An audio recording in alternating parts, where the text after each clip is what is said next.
And speaking of run defense, that was an issue that you mentioned not only in the press conference, but it was obvious from last year, last in the conference in run defense. What challenges does it present for the defense going into this year? One, making this change, but two, just trying to make that a focus and not let it be too much of a focus where it takes off the approach, the mental approach for the secondary and so forth. Well, I think the players, I think it has to be a conscious effort, and I think whether it's a good or bad where we're at now, the games where we got into trouble a year ago, the teams that we literally could not stop the run game, everything snowballs in a hurry. You get wore down defensively. It takes a mental toll when you know physically that you can't stop the run, and then it opens up the play-action pass. So everything that an offense wants to do, if they can run the ball effectively, eventually they can do. So I don't have any reservations with our defense knowing that we have to commit to stopping the run, because if we can do that, it forces the team to pass.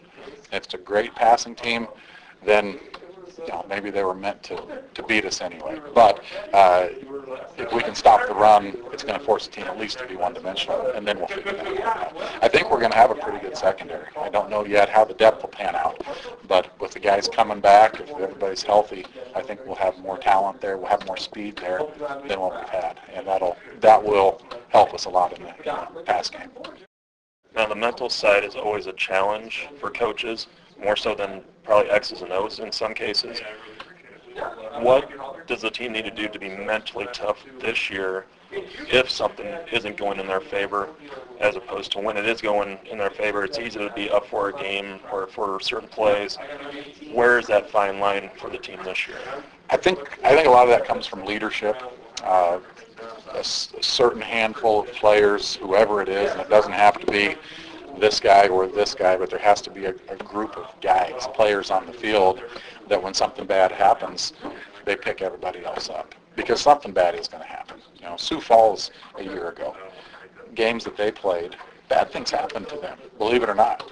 Maybe not very often, but bad things happen. But a good team with good leadership, those guys are going to step in, rally everybody, and pretty soon you forget about it. You have to have a short memory in order to rebound and start playing good football again. We played Northwestern last year. Bad things happened to us. They made big plays. They're a really good football team, but it didn't linger. We came right back out. The next unit, the defense or offense or whoever it was that hit the field, responded and just kept playing. And pretty soon we're right in the middle of the thing in the fourth quarter. So I think that comes back to the leadership, really, and the guys, whatever group it is, a handful of guys at least, that are willing to, on the field, really step up, maybe step out of their comfort zone and lead the rest of the guys and keep them on that straight line. As coaches, that's our job too, but unfortunately when you're in a game, our coaches are on the sideline. The 11 guys on the field, there's not time to have that conversation or calm them down or excite them up. It has to happen with the guys on the field. Now let's take a quick look at the season. Open on the road with 2 road games. Winning on the road is always tough. How important is it going to be to get a couple of good quality games under your belt on the road against 2 teams coming off losing seasons? And so on paper, those games would look winnable. Well, I think when you look at it that way, compared to maybe a year ago where we played Morningside and Sioux Falls 2 out of our first 3, the schedule is I would pick this one over last year. I'll put it that way. The road part of it is the part that's scary, though, because we haven't been a good road team. We played at Briarcliff the last game of the year last year and played very well across the board. Everybody really put a good game together.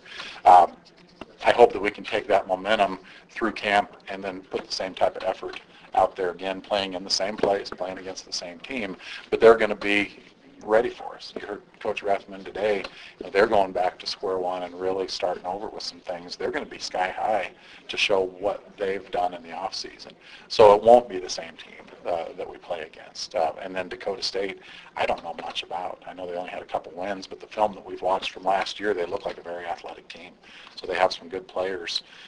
Early in the season, you never know what's going to happen, what the mindset is. Certain teams, as you go through last year, and it happened to us for a while, mentally you can really get beat up. And if you catch a certain team at a certain time of the season, you can really jump on them. But that same team at a different time of the season, maybe early when they're excited, that those records don't necessarily mean a whole lot. So I guess some of those things we'll just have to wait and see. Now, and that first game is September 3rd, which is a month from today. But first home game's not until September 17th against Northwestern. Northwestern's going to be a tough team, probably top 20, top 10 team, but will probably be top 25, even at that point. They played Morningside the week before. But you also have Midland at home. You have Dakota Wesleyan at home. Two other teams, potentially top 25 teams. How important is it to have teams of that caliber at home for the players? I don't know, because when you look at our conference, the teams that we play on the road, there's not a big difference between Midland and Nebraska Wesleyan and Hastings and some of those. So, whether you're playing, Dakota Wesleyan at home or on the road, and then Hastings at home or on the road, I don't think there's a big difference in some of those games. We still have to go up to Morningside.